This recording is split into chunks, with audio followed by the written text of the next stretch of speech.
Shalom, shalom, peuple de Dieu. Que le Seigneur nous bénisse. Nous sommes entrés dans un nouveau mois de la nouvelle année. Précisément au deuxième mois. Amen. Je reviendrai là-dessus dans un autre poste, dans un autre enseignement. Mais je veux continuer ce soir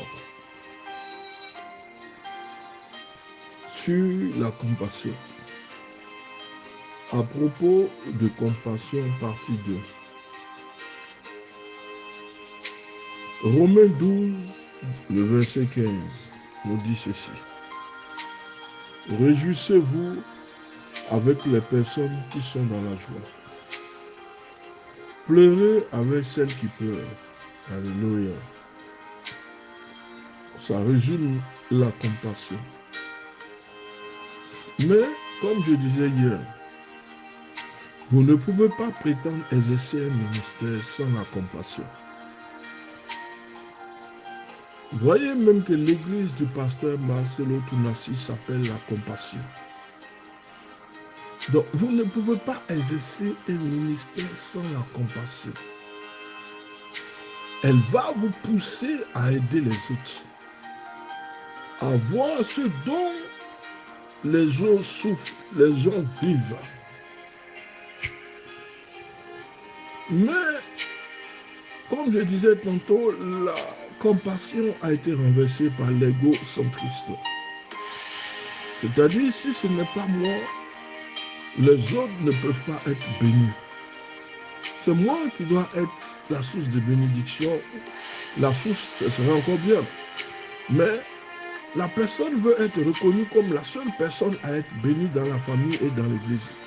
C'est impossible. Et ce qui crée la jalousie, ce qui crée la sorcellerie dans la famille. Pourquoi? Parce que si ce n'est pas nous qui sommes bénis, mes frères et sœurs ne peuvent pas être bénis.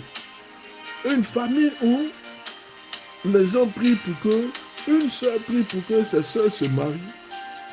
Mais au moment où ses sœurs doivent se marier, il y a de la jalousie qui apparaît. On ne comprend plus rien. L'église de Dieu n'a pas besoin de jalousie, mais de compassion des âmes.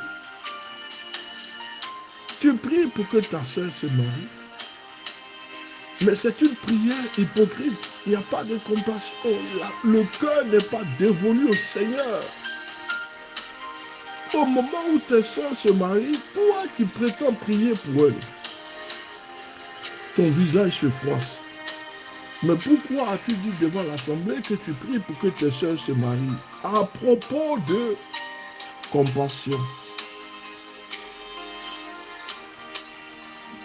Le mot le plus important ici, c'est avec. Nous avons défini la compassion comme étant divisée en deux parties. Vous avez la racine qui est patio, qui signifie souffrir, et vous avez le préfixe comme qui signifie avec. Donc, souffrir avec. Ça veut dire, dans la compassion, il y a deux personnes au moins. Parce que la définition nous dit souffrir avec. Nous devons faire preuve de compassion. C'est se mettre au même niveau que l'autre. Pour l'accompagner soit dans la joie, soit dans sa peine. Tu es dans l'église et quelqu'un est en joie, tu as le cœur froissé, le visage froissé. Tu aimes voir cette personne dans la souffrance parce que toi seul dois être honoré dans la famille. Non. Ça, ce n'est pas de la compassion, c'est de la sorcellerie. Parce que celui qui a la compassion, celui-là doit aimer. Il doit supporter. Quand tu vois ta soeur se marier, tu dois te dire que le Seigneur fera pour moi. Le Seigneur ne fait exception de personne. Mais le cœur que tu as peut bloquer tout le monde aussi dans la famille. C'est pourquoi la compassion se définit comme étant souffrir avec eux. Donc, nous devons nous mettre au même niveau que l'autre. pour l'accompagner soit dans sa joie, soit dans sa peine. Parfois, se réjouir avec quelqu'un qui crie. Sa joie d'avoir réussi dans quelques domaines est plus difficile que pleurer avec quelqu'un qui pleure. Parce que c'est plus facile quand tout le monde est dans la joie. Quelqu'un qui crie sa joie. Quelqu'un qui dit « Le Seigneur m'a béni. Le Seigneur a ouvert les portes qui étaient fermées jusqu'à présent. » Donc j'écris alors grâce, bénédiction, élévation. Mais lorsque la personne est en pleurs, c'est quand même difficile de pleurer avec cette personne. Parce qu'on aimerait qu'il y ait moins de pleurs et qu'il y ait plus de joie.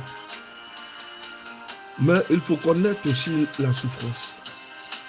Vous ne pouvez pas être béni, élevé, sans verser des larmes, sans moissonner, sans souffrir. La souffrance est la rampe qui conduit à la bénédiction. Donc, vous devez passer par là. Mais nous aimerons qu'il y ait moins de pleurs.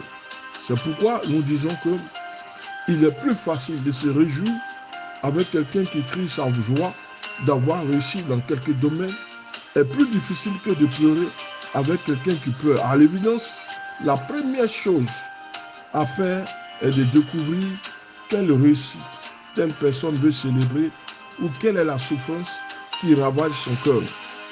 Lorsqu'une personne vient vous exposer sa vie parce qu'elle a mal dans le cœur déchiré, cette personne vient vers vous, elle se rapproche de vous. Si elle vient vous exposer son problème, c'est parce qu'elle veut vider son cœur. Or, dans la psychologie, le fait de parler, de s'exprimer, de dire ce qui ne va pas, ça aide la personne à surmonter sa souffrance et à guérir. Mais quand elle vient vers toi, elle te dit j'ai tel ou tel souci, il ne t'appartient pas d'aller sur les Facebook ou d'aller parler de la vie de cette personne partout, d'exposer cette personne partout, voulant détruire cette personne. Vous n'êtes pas prêt pour le ministère.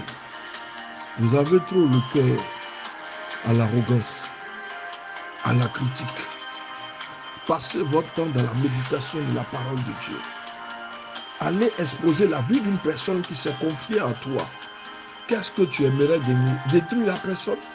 Mais on ne peut pas détruire ce qui vient de Dieu. Ce qui exige de nous tenir informés, de savoir dans quel domaine cette personne veut que nous célébrions sa joie et dans quel domaine nous devons l'accompagner aussi dans ses souffrances et dans ses pleurs. C'est pourquoi nous devons être informés. Nous ne vivons pas chacun dans une tour d'ivoire, non. Appartenir à la même famille spirituelle devrait se savoir dans nos relations avec les autres membres. Voilà comment la spiritualité doit être vécue. Appartenir à la même famille spirituelle devrait se voir dans nos relations avec les autres membres. Mais nous sommes distants avec certains membres et nous sommes plus proches avec d'autres. Est-ce que nous sommes dans le corps de Christ ou nous sommes en train de créer une division dans l'Église, une séparation quelconque? Non, l'Église doit être le lieu où l'amour doit se développer le plus. Le rapprochement entre frères et sœurs. Lorsque nous sommes de la même famille spirituelle, la même famille biologique, nous devons apprendre à nous supporter les uns et les autres. Nous devons avoir des relations avec les autres membres et ces relations devraient être visibles. Ces relations doivent être visibles. Vous qui êtes choisis par Dieu, revêtez-vous d'une tendresse magnanime, de bonté, d'humilité, de douceur, de patience. Supportez-vous les uns les autres. Faites-vous grâce si quelqu'un a à se plaindre d'un autre. Comme le Seigneur vous a fait grâce, vous aussi faites de même. Mais par-dessus tout, Revêtez-vous de l'amour qui est le lien parfait. Colossiens 12, le verset 14. Est-ce que nous lisons la même Bible? Est-ce que nous appartenons à la même famille spirituelle? Parce que c'est une abomination de voir dans le corps de Christ des compétitions, de la jalousie, de la rancune, la haine, le désir de voir l'autre détruit, renverser le ministère de quelqu'un, critiquer à tout vent, s'opposer à la réussite d'une personne. Dieu doit me bénir avant tous les autres. Tu ne seras jamais béni. Parce que ton cœur n'est pas encore circoncis. Lisez le Colossiens 3, le verset 12 à 14. Est-ce que vous ressemblez à cette personne dont parle le livre de Colossiens? Vous qui êtes choisis de Dieu, revêtez-vous d'une tendresse magnanime, de bonté, d'humilité, de douceur, de patience. Supportez-vous les uns les autres. Et faites-vous grâce si quelqu'un a à se plaindre d'un autre, comme le Seigneur vous a fait grâce. Vous aussi, faites-en de même, et par-dessus tout, revêtez l'amour qui est le lien parfait. Henry Newell dit ceci: la compassion nous demande d'aller là où règne de la souffrance. C'est ça. Ce n'est pas d'aller où il y a de la joie, mais d'aller porter l'évangile dans des contrées, là où les gens n'ont jamais entendu parler d'évangile. Tout le monde veut s'exposer dans les grandes capitales. Mais la Bible dit, nous devons porter l'évangile partout. Ne soyons pas fermés, cloisonnés, non. Portons l'évangile où les autres en ont besoin. C'est ça. Il y a des gens qui sont dans la souffrance, des gens dans l'amertume, des gens qui se posent la question de savoir un jour, ma souffrance prendra fin. Ils n'ont pas connaissance de l'évangile. Ils ne savent pas qu'il y a un Messie qui est venu libérer son peuple. Mais c'est à toi que Dieu a donné, vous qui êtes, nous qui sommes choisis. Dieu nous appelle à prêcher l'évangile là où il y a un manque criard d'évangile. Mais au lieu de cela, qu'est-ce que nous faisons? Nous nous livrons à des batailles, à des guerres qui n'ont pas lieu dans le corps du Christ.